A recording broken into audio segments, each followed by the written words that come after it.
How could I possibly receive a letter from Diana who has passed away? I was staring in shock at an envelope in my mailbox at home. The letter was from my mother-in-law Diana, whose funeral we had just finished yesterday. Diana had always been so kind to me since the beginning of my marriage, and I adored her. We often dined out together and enjoyed shopping, becoming close friends despite the age difference. I was heartbroken when Diana passed away suddenly. Even after the funeral, I couldn't fully accept the reality of her death. So, when a letter from Diana arrived, I was incredibly surprised.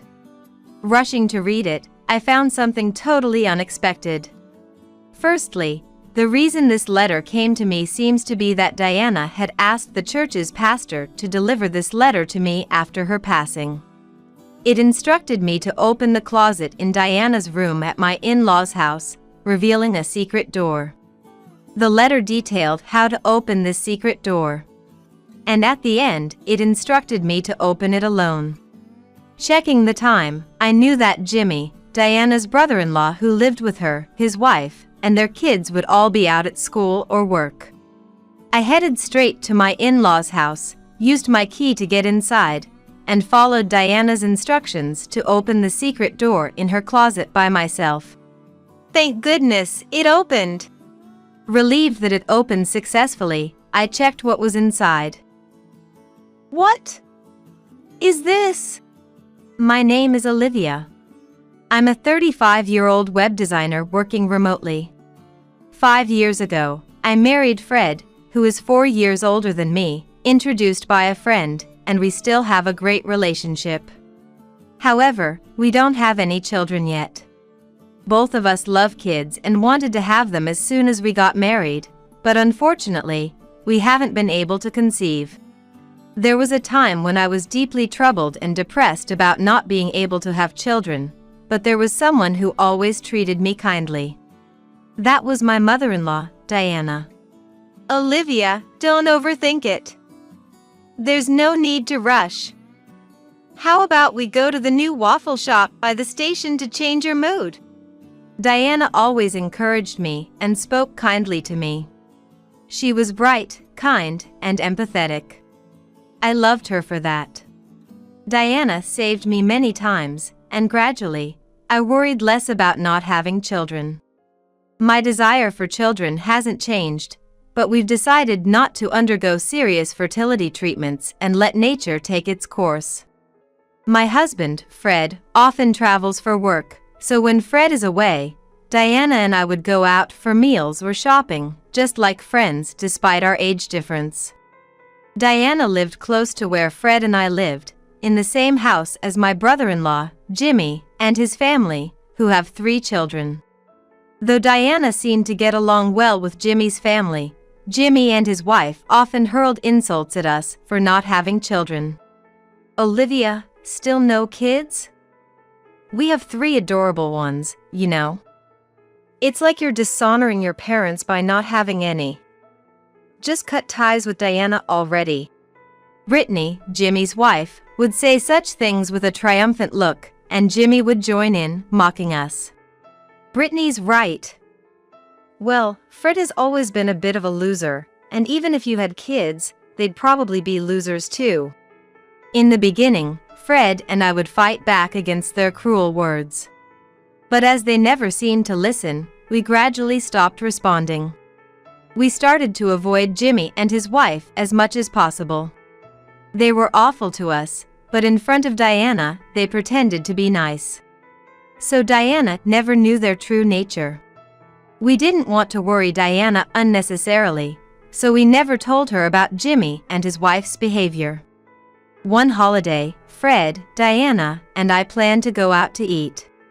We headed to the in-laws' house at the agreed time. Usually, Diana would be waiting outside the front door, ready to go, but not this time. Huh? Is Diana not yet ready to go out today? That's unusual. She'll probably come out soon. Fred and I didn't think much of it and waited for Diana to come out. But even after 5 and then 10 minutes, she didn't appear, and she didn't answer her phone either. What's going on with Diana? Getting worried, we decided to ring the in-laws' house doorbell. When there was no response, we used our spare key to enter. Hey, Mom! Fred called out as we entered, but there was no answer. Feeling uneasy, we hurried to find Diana and discovered her collapsed in a room. Diana! I screamed as I ran to her, and Fred immediately called an ambulance.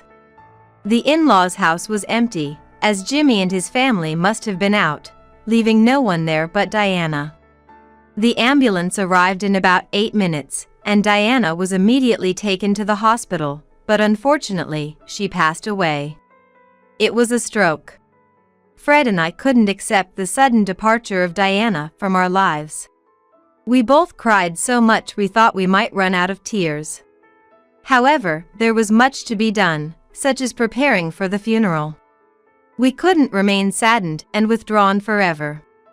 The funeral was to be a small affair with just close relatives and family, with Diana's eldest son, Jimmy, serving as the family representative.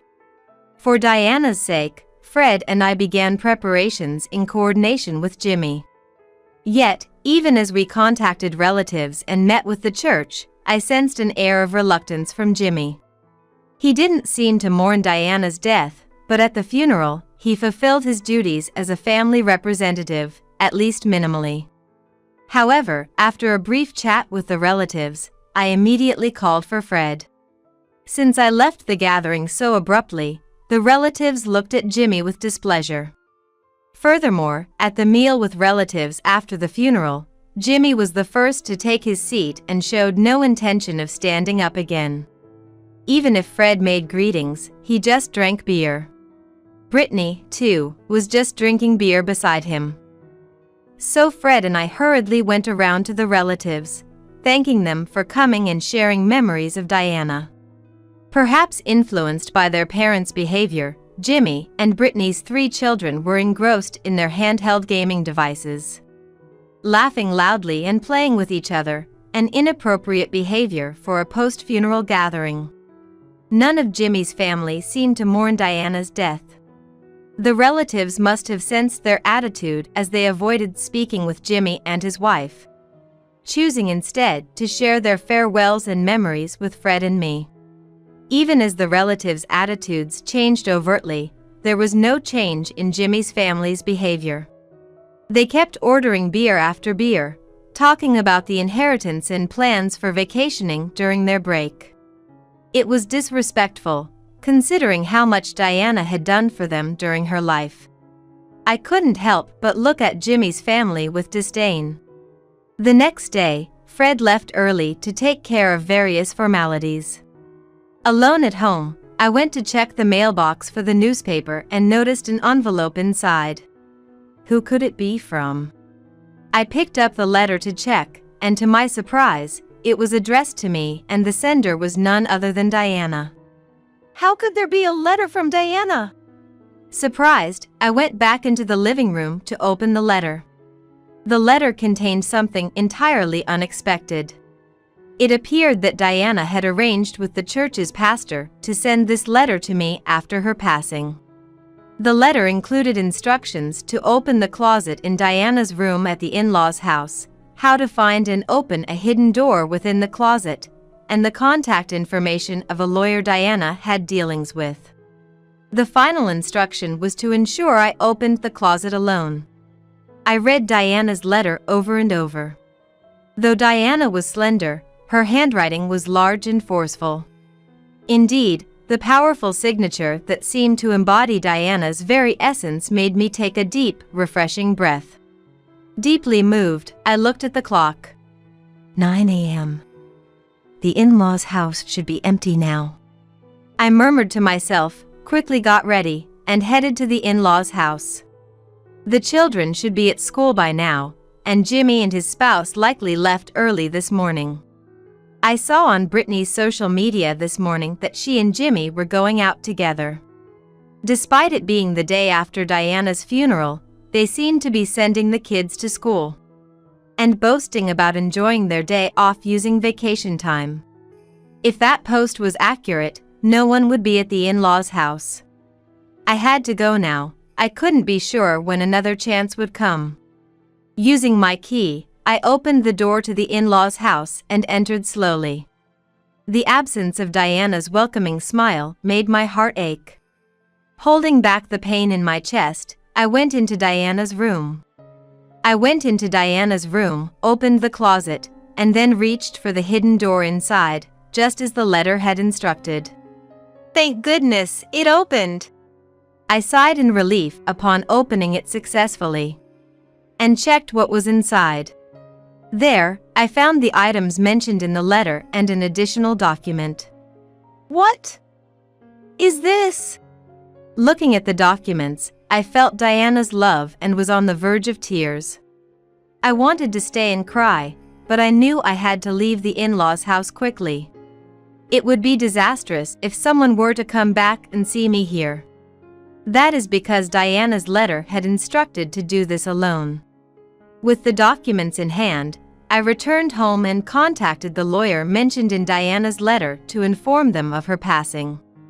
Just as I was about to contact Fred and Jimmy's family to see if we could all get together this weekend, I received a message. It was from Brittany. The message said they had important news and wanted everyone to gather at the in-laws' house this weekend. What could Brittany possibly want to discuss? I have nothing but a bad feeling about this. I was skeptical, but it seemed odd to refuse, so I decided to accept Brittany's suggestion. When Fred and I arrived at the in-laws' house over the weekend, I joined the meeting feeling tense.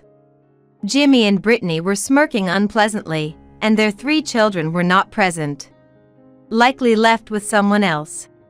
As soon as Fred and I sat down, they presented us with a document. This is Diana's will, Brittany declared confidently. The signature on the will was indeed Diana's, and it stated that all her assets were to be inherited by Jimmy and his wife. It says here that we, the couple, are to inherit the entire estate, doesn't it? So, you guys won't get a single cent from the inheritance. Too bad. Jimmy laughed vulgarly, his face twisted in an ugly grin. Fred was perplexed, but I silently stood up and returned with Mr. Smith, the lawyer who had been waiting outside. Who is this? Jimmy and Brittany were confused by the sudden appearance of the lawyer. Fred was also surprised, not knowing the lawyer had been waiting outside.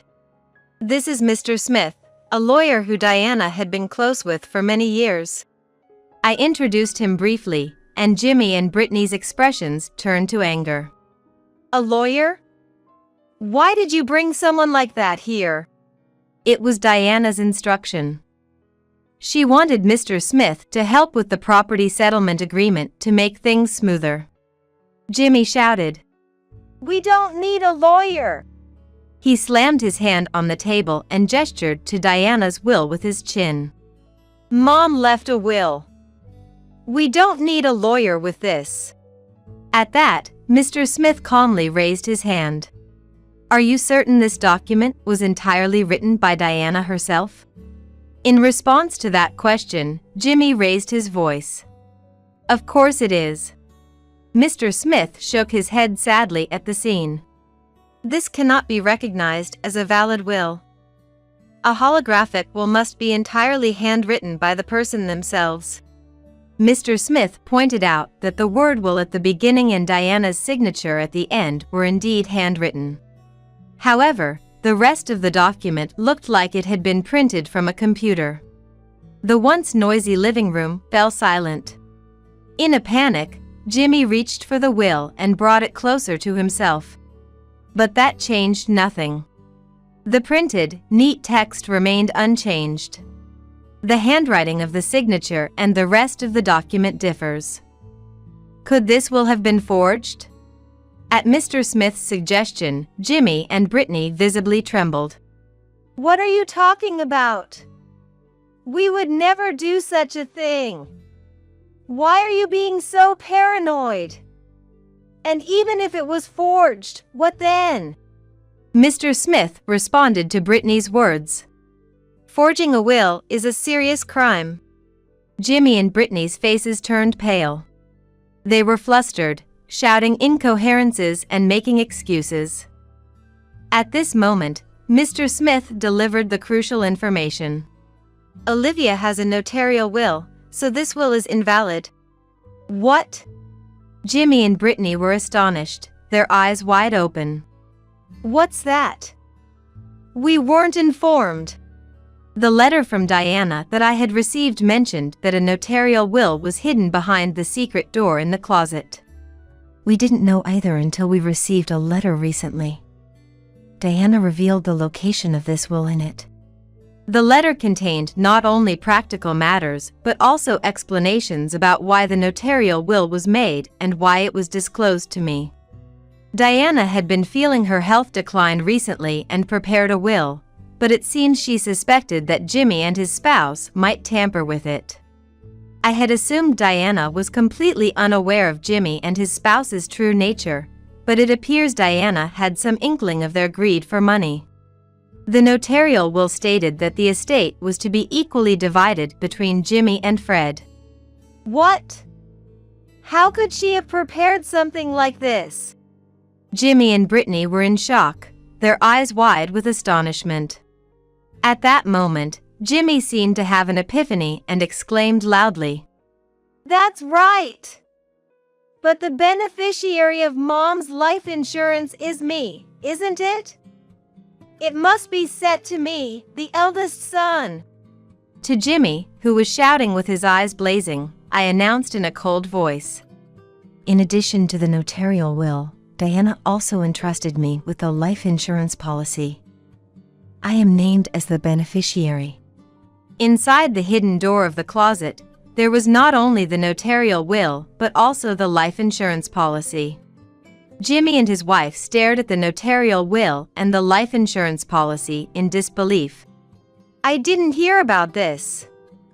I don't know anything about this." It's normal not to be notified when the beneficiary of a life insurance policy is changed. Jimmy protested, banging on the table, but Mr. Smith was firm. Fred, looking puzzled, asked me, When did Mom entrust Olivia with these? I had no idea. Did she not want to tell me? I smiled at Fred and explained, "It was written in the letter from Diana. She wanted to tell you as well, but it was safer to entrust it to just me to avoid Jimmy and his wife catching on." "I see. You and Mom were really close, after all." While Fred and I were talking, Brittany interrupted us hysterically. "I won't accept this. Why should you, who never even showed Diana your children, inherit her estate? This is ridiculous. I can't accept this at all." "That's right. You childless ingrates don't deserve Mom's estate. We lived with her just for the inheritance. It's outrageous to split it. The entire estate should be ours." Jimmy, too, was red-faced and yelling. Brittany continued with her selfish claims. "We have 3 children, you know? As compensation for not giving Diana grandchildren, you should relinquish the entire estate to us for our children's future. We, who gave her 3 grandchildren, are far more worthy than you. So, the estate should all be ours." Unfazed by Brittany's fervor, I calmly stated, "What you're saying is nonsensical. Please calm down." Brittany, infuriated by my composed demeanor, yelled, "Your smug attitude is infuriating. Just give us the money. Useless woman." As she screamed, Brittany lunged at me. Fred and Mr. Smith quickly intervened, but Brittany managed to punch me in the head before they could stop her. "Ouch!" Brittany's hands, adorned with several large rings, felt like brass knuckles, causing a dull pain that made me cry out. "Stop it!" Fred and Mr. Smith pulled Brittany away, but she, still unrestrained, reached out to me again in her frenzy. "Give me the inheritance. I deserve it all more than you do." I have 3 children, after all. Brittany's eyes were bloodshot, her face demonic. Jimmy, encouraging Brittany in such a manner, an enraged Fred called the police. Go on, do it more. Soon after their arrival, Fred and Mr. Smith explained the situation to the police. Jimmy and his spouse were then taken away by the police. Left behind, Fred and I thanked Mr. Smith and decided it was best for him to go home for the day. What was supposed to be just a discussion about creating a property settlement ended up being a terrible ordeal. Fred and I solemnly agreed to visit later with some sweets as an apology. Fred was very concerned about me being hit by Brittany, but when I told him that the headache had completely subsided, he seemed relieved. Amidst the tumultuous developments, I muttered to myself, That was quite an intense experience. Then, Fred shared his thoughts with me. You know, Brittany always makes a big deal about her kids. She's always said how great she is for giving Mom 3 grandchildren. Don't you think she's too obsessed with money? Indeed, Brittany had always overly emphasized her children, and her greed for money earlier was intense. Well, yes. Even with the inheritance, Diana wanted to divide it equally, but Brittany wanting it all is a bit abnormal. The look on her face when she was hitting me was terrifying. Right? It's kind of abnormal. Fred fell silent, lost in thought. What's wrong? Is something bothering you? I asked, unsure of what Fred was getting at. Yeah. There's something I've been thinking about. I want to suggest to my brother that we should do DNA testing for his 3 children. I was taken aback by Fred's unexpected suggestion. DNA testing? Yes. And I'm thinking of suggesting an investigation into Brittany's background too. Something just doesn't sit right with me. It's just a hunch. Although I felt it might be unnecessary, I knew Fred's instincts had often been right in the past. All right. If you think so, let's propose it to Jimmy. When Fred brought up the matter with Jimmy, Jimmy ridiculed and yelled at him fiercely. Just because you can't have kids, don't go doubting mine. Though Jimmy shouted in protest, he snatched the DNA testing information from Fred as they parted, which might indicate some underlying concern on his part. The first results to come in were from the DNA testing of Jimmy and the children. It turned out that the 2 youngest were not biologically related to Jimmy. I had my suspicions about the youngest since they didn't really resemble either parent, but the middle child too. Fred was speechless. Perhaps motivated by the results, Jimmy also conducted a thorough investigation into Brittany's background. It was revealed that Brittany had relationships with multiple men even before marrying Jimmy. Moreover, she had recently been discovered by the wives of her lovers, who then demanded compensation from her. Brittany, who spent more time at home than Jimmy, had been meticulously hiding this correspondence. The total amount of compensation demanded was far beyond what could be covered by Brittany's salary or savings. As a result, Brittany was desperately trying to secure Diana's entire estate for herself. Naturally, this led to a violent confrontation between Jimmy and Brittany, throwing objects at each other and engaging in a physical fight. Their confrontation escalated to the point where blood was shed, and a neighbor, unable to tolerate the noise any longer, called the police. The arriving officers ended up taking both parties away. Already under scrutiny for forging Diana's will, now they've committed an assault as well. When the police investigated the 2, it seems they uncovered numerous other offenses, including theft and harassing wealthy individuals. As a result, Jimmy and his spouse were sentenced to prison.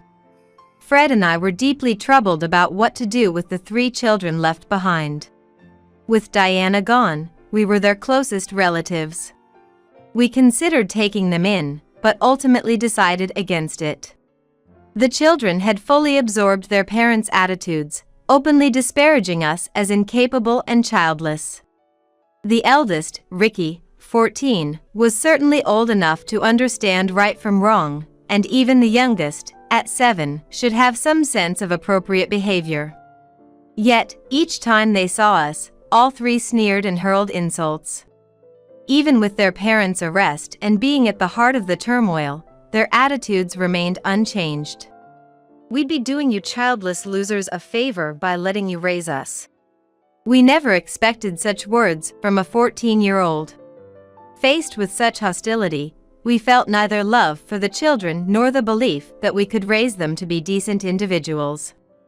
In the end, we contacted Brittany's parents and decided to cease all involvement with the children. It seemed the children themselves understood our firm stance, as Ricky remarked. We'd rather stay in a rundown house than staying with a useless couple without kids. We felt this was for the best, especially since they expressed such sentiments. It's worth noting that we never disclosed to the children the fact that the two younger ones were not biologically related to Jimmy. Whether to reveal the truth or not is something we've left to Jimmy, Brittany, and their relatives. Fred and I decided to use the estate Diana left us to make a fresh start by moving to a distant location. It was a place rich in nature with lots of greenery, and both Fred and I were able to fit in quickly. There's a charming waffle shop near our new home, and every time we pass by, I think of Diana and how I would have loved to take her there if she were still alive. Soon after we moved, I was blessed with the child I had long wished for. When I used the pregnancy test and saw the positive result appear, I couldn't help but shout in surprise and overwhelming joy. Later, when I went to the obstetrician-gynecologist and had it confirmed by the doctor, I was assured that I was indeed pregnant without a doubt. Fred and I embraced, both of us shedding tears of joy. I couldn't help but think how happy Diana would have been if she were still alive to witness this. Additionally, the business plan I had been quietly preparing is progressing well. Both Fred and I are working hard for our forthcoming child, leading fulfilling lives filled with happiness.